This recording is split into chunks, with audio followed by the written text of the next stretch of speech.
성도 여러분, 에스더서에서 모르드게라고 하는 사람은 그냥 지나칠 수 없는 인물입니다. 에스더서의 중요한 사건마다 그 중심에는 모르드게라는 사람이 등장했습니다. 어떤 면에서 보면 모르드게보다 더 중요한 인물처럼 보여집니다. 그래서 에스더서를 기록한 저자는 이 책에서 에스더보다 모르드게를 먼저 소개한 것이 아닌가 생각해 보게 됩니다. 모르드게는 매우 흥미로운 인물입니다. 그는 굉장히 지혜로웠습니다. 에스더서는 모르드게의 지휘하에 모든 일이 진행됩니다. 그는 에스더에게 많은 것을 지시하게 되죠. 모르드게는 지혜로웠지만 그렇다고 해서 간교한 사람은 아니었습니다. 그는 굉장히 순수한 인물이었습니다. 또 뿐만 아니라 모르드게는 리더십도 좋았습니다. 그는 흩어진 유다 공동체에서 큰 역할을 끼쳤습니다. 그러나 그렇다고 해서 야망이 있었던 것은 아닙니다. 그는 뒤에서 묵묵히 자기가 해야 하는 것을, 일하는 것을 좋아했습니다.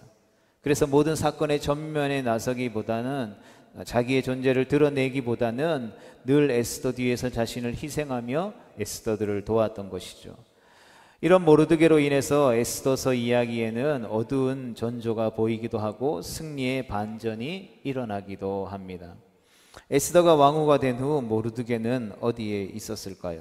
우리 본문 앞절인 19절의 말씀을 같이 보겠습니다. 시작. 처녀들을 다시 모을 때에는 모르드게가 대궐문에 앉았더라. 아멘. 당시 대궐문이라고 하는 곳은 재판을 비롯한 법적인 모임들이나 어떤 상업적인 거래들을 하는 곳이요, 또 왕궁 안에서 행정과 물품의 공급을 담당하는 곳이었습니다. 그래서 왕실에서 일하는 사람들이 주로 오고 갔던 것이죠. 또 왕의 방에서 멀지 않은 곳에 있었기 때문에 내시들도 그곳을 많이 왕래하던 곳이었습니다.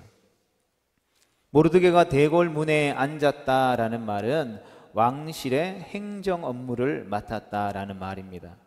자칫 문을 지키는 단순한 문지기 같은 직책으로 생각할 수 있지만 그렇지 않다라는 것이죠. 모르드게는 왕의 신변과 관련된 정보를 얻을 수 있는 자리에 있었습니다. 21절 말씀에 보면 모르드게가 대궐문에 앉았을 때라고 다시 한 번 더 반복해서 말해줍니다. 이 말은 모르드게가 자신의 자리를 성실하게 지키고 있었다라는 것을 의미하는 것이죠. 이렇게 그가 일상의 자리를 지키던 그때에 사건이 벌어지게 됩니다. 에스더서를 보면 예상하지 못한 곳에서 사건들이 발생하곤 합니다. 어느 날 모르드게는 대궐문에 앉아 있을 때에 고급 정보를 하나 획득하게 되죠. 그것은 아하수에로 왕과 관련된 정보였습니다.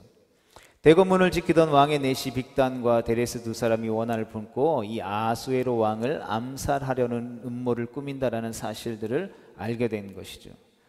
내시는 왕의 최측근에서 일하는 사람들입니다. 그들이 왜 왕을 암살하려고 했는지는 잘 알 수 없습니다. 그러나 우리나라 역사를 봐도 측근에서 왕을 노리는 사람들이 있었죠. 마찬가지로 고대 국가에서도 왕이 암살당하는 일이 종종 일어났습니다. 왕의 음식에 독극물을 넣는 일들이 일어나니 먼저 음식 맛을 보는 신하가 있을 정도였습니다. 그런데 두 내시가 왜 아하수에로 왕을 암살하려고 했을까요? 그리고 모르드게는 그것을 어떻게 알게 되었을까요? 여러분, 이런 흩어져 있던 퍼즐을 하나씩 맞추다 보면 이 조각 하나만을 가지고는 이 퍼즐이 가지고 있는 전체 그림을 생각해 보기는 어렵습니다. 여러분, 조각이 몇 조각 되지 않는 유아용 퍼즐은 한두 개 꽂으면 알 수도 있을지 모르겠지만 조각 수가 수백 개가 되고 수천 개가 되라는 성인용 이 퍼즐은 굉장히 복잡하죠. 마찬가지로 성경의 사건들도 우리가 그 사건 하나하나를 따로 떼어 놓고 보면 이 일이 과연 무슨 일인가 이해하지 못할 때가 있다는 것이죠. 우리의 삶도 그런 것 같습니다. 당장 눈앞에 벌어지는 사건만 생각하면 하나님의 큰 그림을 이해하기가 어려운 것이죠. 저도 마찬가지인 것 같습니다. 선교지에서 예수님을 만나서 선교하는 일에 헌신했고 언어가 다른 문화권에서 예수님을 모르고 살아가는 사람들에게 복음을 전하기 위해 삶을 내어드렸습니다. 결혼하고 자녀를 낳고 선교지에 갔지만 예기치 못한 일들이 벌어졌죠. 그때 그 사건 하나하나들을 바라보면 왜 그런 일들이 일어났는지 잘 알지 못했습니다. 그러나 어느 순간 퍼즐이 어느 정도 마치고 나서 멀리서 그 큰 퍼즐의 그림을 보았더니 하나님께서 이 산동교회를 향한 걸음을 예비하고 준비하셨기 때문이라는 것을 깨닫게 되어지는 것이죠. 이처럼 하나님의 퍼즐이라고 하는 것은 그 하나만을 가지고 보면 결코 하나님의 큰 그림을 다 이해하기는 어렵다라는 것이죠. 그럼에도 불구하고 다 이해할 수 없지만 하나님의 큰 그림이 있음을 신뢰하고 우리가 퍼즐을 하나씩 하나씩 맞춰가다 보면 어느샌가 우리의 삶을 향한 하나님의 큰 그림들을 조금씩 선명하게 발견해 나아가게 되는 것입니다. 마찬가지로 내시들이 왜 왕을 암살하려고 했는지, 모르드게가 어떻게 그 사실을 알게 되었는지 우리는 다 알지 못하죠. 어쨌든 모르드게가 내시들의 왕 암살 음모를 알게 된 사건은 앞으로 일어날 이야기들에 불을 붙이는 사건이었습니다. 우리가 살펴보고 있는 에스더서 2장과 앞으로 이어질 3장은 오묘하게 배치되어 있습니다. 2장에는 모르드게라는 인물이 등장하죠. 그리고 3장에 가서는 하만이라고 하는 사람이 등장합니다. 하만과 이 모르드게는 첨예하게 대립하게 되죠. 그런데 하만이 등장하기 전에 모르드게가 2장에 먼저 등장하여 위치를 잡고 있는 것입니다. 내시가 왕을 암살하려고 음모를 꾸민 것은 특급 비밀입니다. 비밀을 철저히 감추기 얼마나 노력했겠습니까? 그런데 이 비밀을 모르드게가 알게 된 것이죠. 여러분, 과연 이 일이 우연이겠습니까? 그렇지 않죠. 모르드게가 왕의 생명과 관련된 비밀을 알게 된 일에는 어떤 배경이 있는 듯합니다. 그래서 에스더서에서는 이처럼 글에 직접적으로 나타나 있지는 않지만 글을 통해서 말하고 나타내고자 하는 숨은 뜻, 즉 행간을 이해하는 것이 매우 중요하다라고 할 수 있습니다. 그러므로 에스더서에서는 이야기와 이야기 사이를 놓치지 말아야 하는 것이죠. 우연히 일어난 일이나 의미 없는 일은 하나도 없기 때문인 것입니다. 사실 모르드게 입장에서 아하수에로 왕은 이방의 왕이잖아요. 그러나 그는 아하수에로 왕에 대해서 부정적인 태도를 보이지 않았다라는 것입니다. 만약 그랬다면 내시들의 계획에 어쩌면 동참했을지도 모를 것입니다. 그러나 모르드게는 그렇게 하지 않았다라는 것이죠. 오늘 본문 22절의 말씀을 읽어보겠습니다. 시작. 모르드게가 알고 왕후 에스더에게 알리니 에스더가 모르드게의 이름으로 왕에게 아랜지라. 아멘. 모르드게는 내시들이 꾸민 음모를 에스더에게 알렸습니다. 여기서 모르드게의 지혜로우면서도 충성스러운 모습을 볼 수 있습니다.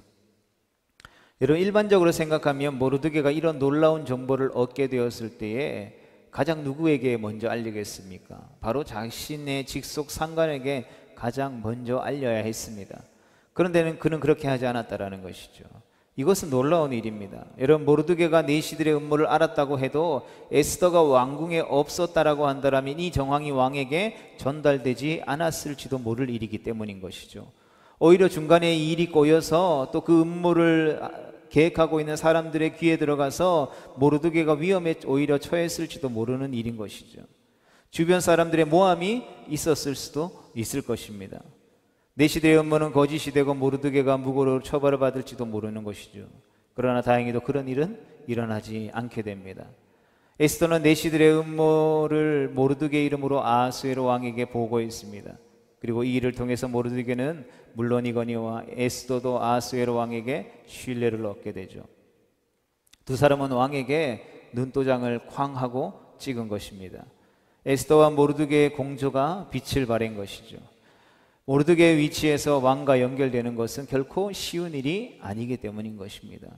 그러나 하나님이 지금 이 일을 만들어가고 계신 것이죠. 지금 하나님은 조용히 에스더와 모르드게의 삶 가운데 역사하고 일하고 계신 것입니다. 계속해서 23절의 말씀을 읽어보겠습니다. 시작. 조사하여 실증을 얻었으므로 두 사람을 나무에 달고 그 일을 왕 앞에서 궁중일기에 기록하니라. 아멘. 모르드게의 제국으로 조사가 시작되었습니다. 그리고 음모를 꾸민 두 내시는 처벌을 받게 되죠. 이렇게 사건은 일단락되는 듯 보입니다. 그러나 이야기는 계속 진행되죠. 에스더서의 이야기는 닫힌 이야기가 아니요 열린 이야기라고 할 수 있습니다. 하나님의 이야기는 또 다른 이야기를 시작하는 시작점이 되어지는 것이죠. 그러나 아직은 그 모든 퍼즐이 완성되어져 있지 않기 때문에 무엇인지 알 수 없을 뿐인 것입니다. 모르드게는 큰 공을 세웠습니다. 자법을 잡으면 정도의 일과는 비교할 수도 없는 일이죠. 바사 제국의 왕의 목숨을 구한 것이기 때문입니다. 왕을 살린 것이죠. 여러분, 이 정도라면 큰 상을 받아야 하지 않을까요? 그런데 무슨 이유에서인지 모르드게는 보상을 전혀 받지 못했습니다. 역사가들에 의하면 바사 제국의 왕들은 나라에 공을 세운 사람이 지위를 높이거나 세금을 감하는 등 후하게 보상했다라고 합니다. 게다가 아하수에로 왕은 관대하고 호의를 성실하게 베푸는 왕으로 알려져 있죠.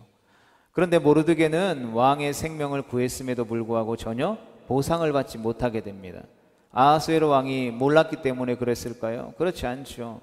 신하들은 이 일을 왕 앞에서 궁중일기에 기록했다라고 성경이 증언하고 있습니다. 그러니 왕이 모를 리 만무한 것이죠. 그럼에도 불구하고 아하수에로 왕은 모르드게에게 상을 베풀지 않았습니다. 더 당혹스러운 것은 그 후의 이야기인 것이죠. 아하수에로 왕은 하만의 지위를 높이 올렸다라고 3장 1절에서 증언하고 있습니다.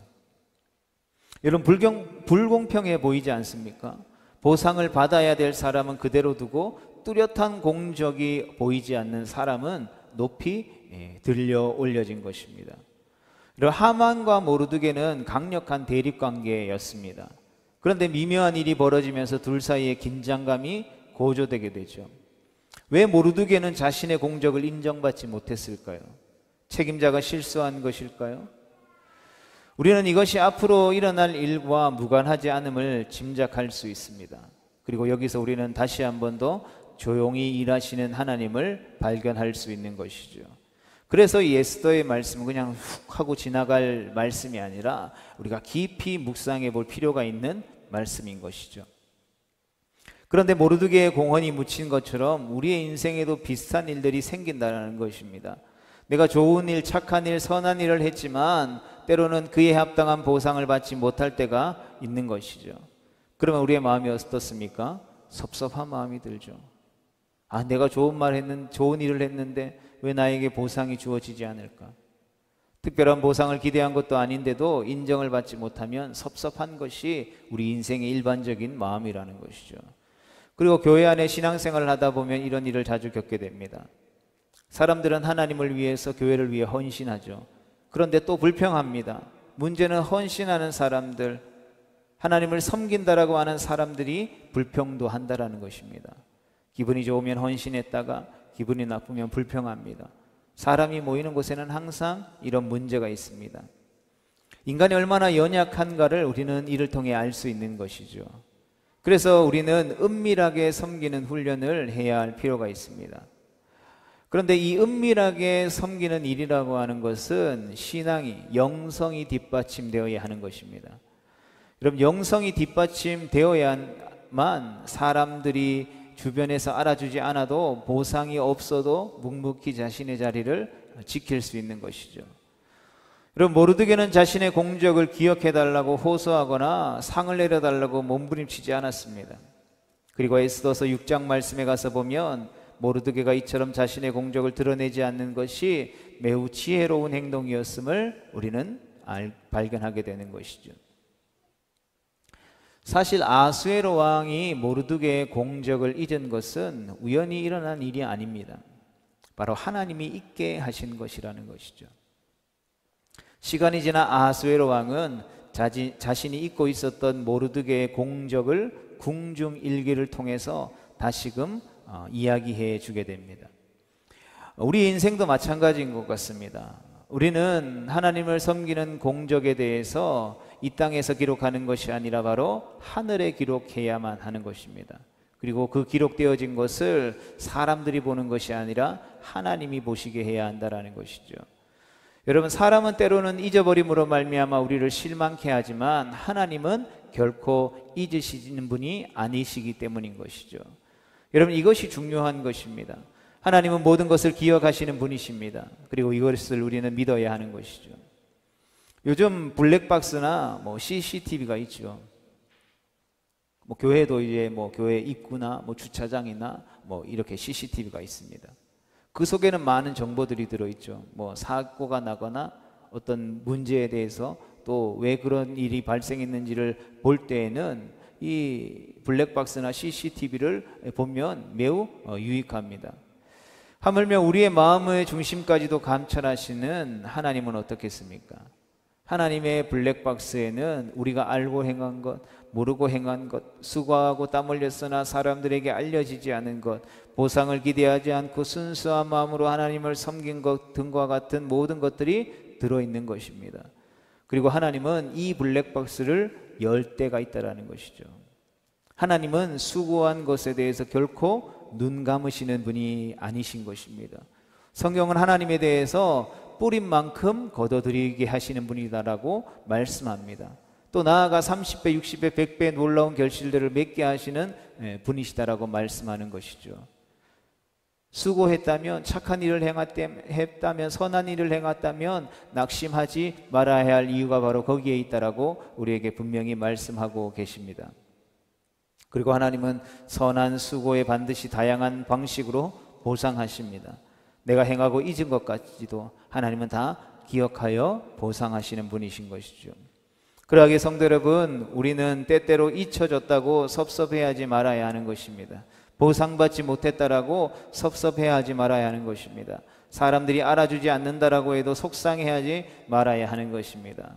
아브라함이 조카 롯을 되찾아왔을 때에 자신들을 다시 뒤쫓아와서 공격할 수 있는 그러한 위협 앞에 자신의 모든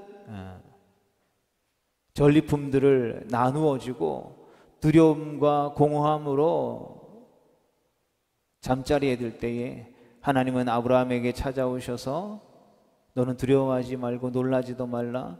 내가 너의 하나님이 되고 내가 너를 지키고 내가 너의 상급이 되어주겠다 말씀하신 분이시다라는 것을 우리는 반드시 기억해야 하는 것입니다. 세상에서 잊혀진 것에 오히려 감사해야 합니다.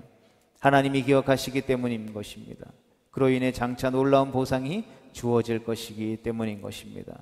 그러나 세상에서 받은 보상은 하나님의 블랙박스에 기록되어지지 못한다는 것을 우리는 또한 기억해야 하는 것입니다.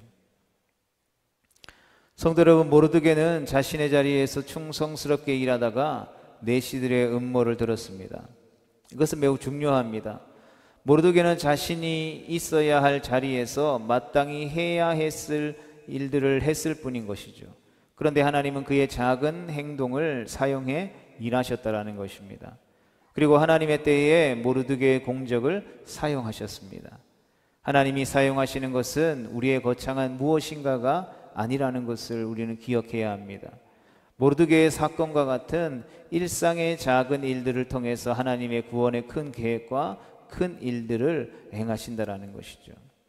예수님은 마태복음 10장 41절의 말씀을 통하여서 누구든지 내 이름으로 이 작은 자 중에 하나에게 냉수 한 그릇이라도 주는 자는 내가 진실로 너희에게 이르노니 그 사람이 결단코 상을 잃지 아니하리라 말씀하셨습니다. 하나님은 우리의 일상에서 주어지는 삶의 태도를 중요하게 여기십니다. 일상 속에서 선행을 축적하는 것이 중요하다라는 것이죠. 또한 매 순간 하나님 앞에 충성하는 것이 중요합니다. 그리고 하나님이 사용하실 만한 것이 우리의 일상에 있어야 된다라는 것이죠. 성경의 인물 중에 그러한 요건에 완벽하게 충족했던 인물이 있습니다. 바로 요셉이죠. 요셉은 노예로 살 때나 감옥에서 생활할 때도 성실했습니다. 시위대장 보디발의 집에 있을 때 요셉은 마치 그 집의 하인으로 있지만, 노예로 있지만 마치 그 집안의 일들을 자신의 일을 하듯 일했습니다. 그래서 보디발은 요셉을 가정의 총무로 삼고 자기의 소유를 그의 손 위에 위탁했습니다. 그런데 요셉은 누명을 쓰고 왕의 죄수를 가두는 감옥에 갇히게 되죠. 하나님은 감옥에서도 요셉과 함께 하시고 그에게 인자를 더하셨습니다. 간수장은 옥중 죄수를 요셉의 손에 다 맡겼습니다. 그리고 재반 사물을 요셉이 처리하게 했죠. 애굽 왕의 술 맡은 자와 떡 맡은 자가 감옥에 들어오게 됩니다. 어느 날 두 사람이 꿈을 꾸었습니다. 요셉은 두 사람의 꿈을 해석해 주게 되죠. 요셉은 술 맡은 자에게 당신이 잘 되시거든 나를 생각하고 내게 은혜를 베풀어서 내 사정을 바로에게 아뢰어 이 집에서 나를 건져 주소서라고 창세기 40장 14절에서 부탁하게 됩니다. 술 맡은 자는 감옥에서 나간 후 요셉이 꿈을 해석해 준 대로 복직되었습니다. 그러나 요셉을 잊어버렸죠. 그 후 시간이 흘렀습니다. 바로가 두 가지 꿈을 꾸었습니다. 바로는 애굽의 점술가들과 현인들을 모두 불러 꿈을 말했으나 그것을 해석할 수 있는 사람이 없었습니다. 그때 술 맡은 관원장이 그제야 요셉을 기억해내게 되죠. 하나님은 술 맡은 관원장의 기억을 복원시키셨습니다. 술 맡은 관원장은 자신이 감옥에 있을 때 히브리 청년이 꿈을 해석해 주었고 그가 해석한 대로 복직되었다라고 바로에게 말하게 됩니다. 마침내 요셉은 감옥에서 나오게 되죠. 이처럼 하나님은 요셉의 작은 행적들을 잊지 않고 사용하셨던 것입니다. 마침내 요셉은 바로 앞에 나아가 바로의 꿈을 해석하여 애굽의 총리가 되었습니다. 보디발의 집에서 감옥 안에서 요셉이 행한 선행은 감추어졌지만 잊혀진 것 같아 보였지만 그 감추고 잊혀졌던 블랙박스가 열려지는 날이 도래한 것이죠. 성도 여러분, 우리도 마찬가지입니다. 이처럼 우리를 향하신 하나님의 블랙박스가 열리는 날이 온다라는 것이죠. 그러므로 우리는 그냥 대충 되면 되는 대로 안 되면 안 되는 대로 살아서는 안 되는 것입니다. 우리가 하는 일은 결코 작은 일이 아니기 때문인 것입니다. 일상에서 일어나는 일이 우연처럼 보이지만 그 모든 것이 하나님의 일하심이요, 그것을 통해서 하나님은 역사하시기 때문인 것입니다. 하나님은 우리가 마주하고 있는 일상의 일들을 통해서 하나님의 큰 일을 이루십니다. 그러므로 우리는 일상의 자리에서 성실히 행해야 하는 것이죠. 하나님 앞에서 묵묵히 충성한 것은 결코 사라지지 않는 것입니다. 하나님은 최적의 순간에 그 일을 사용하시죠. 그러므로 우리는 사람들에게 보상을 받으려고 해서는 안 될 것입니다. 사람들이 알아주지 않아도, 기억하지 않아도 하나님이 기억하시고 보상하심을 믿을 수 있어야 하는 것입니다. 그리고 여기서 우리가 다시 한 번 더 기억해야 될 것은, 모르드게가 내시의 음모를 에스더에게 알려준 것은 보상받을 것을 기대하고 한 일이 아니라는 것입니다. 그는 그저 자신의 자리에서 자신이 해야 할 일을 했을 뿐이라는 것이죠. 그러하게 우리도 마찬가지입니다. 우리가 해야 할 일을 하면 되는 것입니다. 보상을 기대하고 억지로 해서는 안 되죠. 또 보상받지 못한다고 섭섭해할 필요도 없는 것입니다. 모르드게의 일상의 성실함으로 그와 에스더는 목숨을 건졌을 뿐만 아니라 유다 민족을 죽음의 위기에, 멸절의 위기에서 벗어나도록 했다라는 것이죠. 성도 여러분, 삶은 조각이 아니죠. 그러므로 넓은 안목으로 삶을 해석할 수 있는 지혜가 우리 가운데 필요한 것입니다. 좁은 안목으로 우리의 삶에 일어나는 작은 모습들만 바라보면 우리의 삶이 초라하게 느껴질 수밖에 없습니다. 세상, 주변 눈치 보며 적당하게 섞이고 어울려 살려고 합니다. 그렇게 사는 사람들에게는 결코 성실함과 충성됨을 기대할 수 없습니다. 대가를 바라지 않고 나를 부르시고 인도하신 하나님을 바라보면서 그분의 뜻을 신뢰하며 순수한 마음으로 허락하신 자리에서 내가 할 수 있는 것을 최선을 다해야 하는 것이죠. 작은 일에 충성하는 사람은 신뢰할 수 있는 사람이기 때문인 것입니다. 그리고 하나님은 이러한 사람들을 통해서 위대한 역사를 이루시는 것이죠.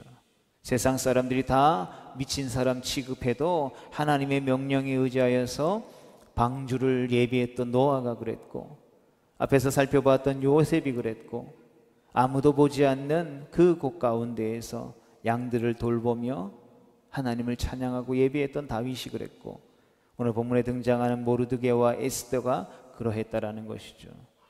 그러하기에 우리가 지금 서 있는 그 자리가 중요한 것입니다. 현재의 자리가 어떤 자리인가가 중요한 것이 아니라 그 하나님이 부르신 세우신 자리에서 내가 어떤 일을 하는가가 중요하다라는 것이죠. 세상 사람들이 말하는 것처럼 위대한 일을 하지 않아도 됩니다. 자기 자리에서 최선을 다하는 것, 묵묵히 충성하는 것이 중요하죠. 그렇게 할 때에 우리의 삶에 놀라운 일이 일어나게 되어지는 것입니다. 모든 것은 합력하여 선을 이루게 되어 있습니다. 일상의 평범한 일 하나하나가 우연처럼 보일 뿐이지 결코 우연이 아니라는 것을 우리는 기억해야 합니다. 그 속에는 하나님의 섭리하심이 있습니다. 그래서 에스더서는 마치 어른들이 사용하는 500피스, 1000피스짜리의 퍼즐과 같죠. 퍼즐 조각 하나만을 바라보면 무슨 의미인지 알 수 없지만 하나님은 그것들을 기가 막히게 적재적소에 놓으며 퍼즐을 맞추어 가십니다. 그러하기에 의미 없는 것은 하나도 없습니다. 모든 퍼즐 하나가 소중하고 또 그 모든 퍼즐이 적재적소에 있어야 할 자리에 끼워질 때에 그 퍼즐이 완성되어지는 것이죠. 저와 여러분들의 삶도 마찬가지인 줄로 믿습니다. 때로는 퍼즐이 아니라 깨어진 유리조각같이 해석할 수 없는 것들도 많습니다. 그래서 우리는 낙심하고 좌절하며 하나님을 원망하기도 하죠. 그러나 하나님은 삶의 조각들을 기가 막히게 맞추시는 분이십니다. 우리의 삶을 통해 놀라운 일을 이루어 가시는 분이십니다. 하나님께 필요 없는 것은 하나도 없는 것이죠. 그러니 우리는 사람을 의식할 필요도 없습니다. 사람들의 시선을 의식할 필요도 없습니다. 사람들의 평가에 매일 매달릴 필요도 없는 것이죠. 하나님의 놀라운 기적은 우리를 부르신 일상의 자리에서 일어나게 됩니다. 그리고 하나님은 우리의 부르신 일상의 자리에서 하나님의 일을 이루어 가십니다. 바라기는 우리 모두가 그 하나님을 기대하고 또 그 하나님의 놀라운 역사의 주인공이 되는 그날까지 우리를 부르신 일상의 자리에서 주님을 위해 충성, 봉사, 헌신하는 복된 하나님의 백성 되어질 수 있게 되기를 주님의 이름으로 축복합니다.